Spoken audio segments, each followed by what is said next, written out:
para hindi kami magalaw noon. Pinayuhan kami ng albularyo na magpa-insenso sa buong bahay at huwag nang ihiwalay ng kwarto yung ibang pusa para mas protektado kami. Ngayon nga ay open na sa kwarto lahat ng pusa ni Megan. At sa totoo lang, Sir Neb, magmula nang gawin niya yun, ay hindi na kami nagkakasakit na dalawa. Mas gumaan din yung pasok ng pera sa amin at payapa ang mga gabi. Salamat talaga sa mga roommate namin na mga pusa.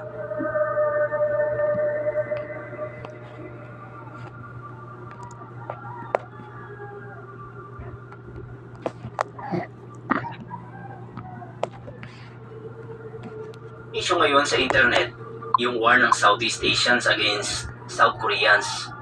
Racist daw yung mga Koreano at minamaliit yung mga Southeast Asians. Naalala ko tuloy yung roommate kong Koreano noon na nabiktima naman ng racist na kapwa ko Pinoy. Sir Neb, ako nga pala si Regine. Share ko lang yung nangyari kay Nari. Yun nga Korean na naging roommate ko.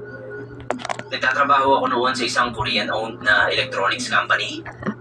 Malaking kumpanya siya at may ilang Koreano nga na empleyado. Nagpo-boarding house lang ako noon. Tapos itong si Nari ang naging roommate ko. Kasi yung boarding house na tinitirhan ko ay inuupahan din ng kumpanya para sa mga Korean employees nila.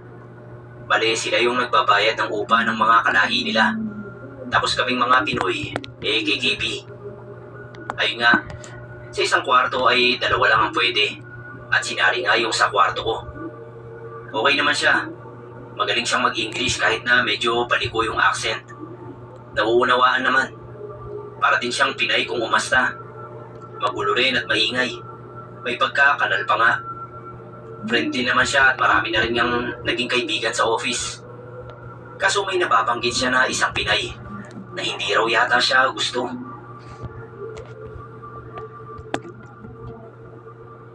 Kapag daw kinakausap niya yun, ay nakapusangot kapag sumagot.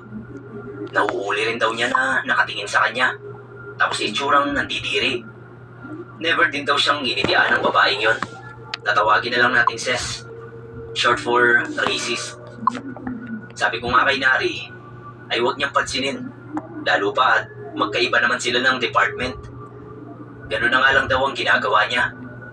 Katagalan ay nakakarinig na ako ng mga chismis tungkol kay Nari. Na kesyo mabaho raw. Amoy isda.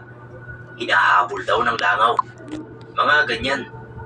At sure ako na si Ses ang nagpapakalat noon. Kasi siya lang naman ang alam kong hindi maganda ang timpla kay Nari.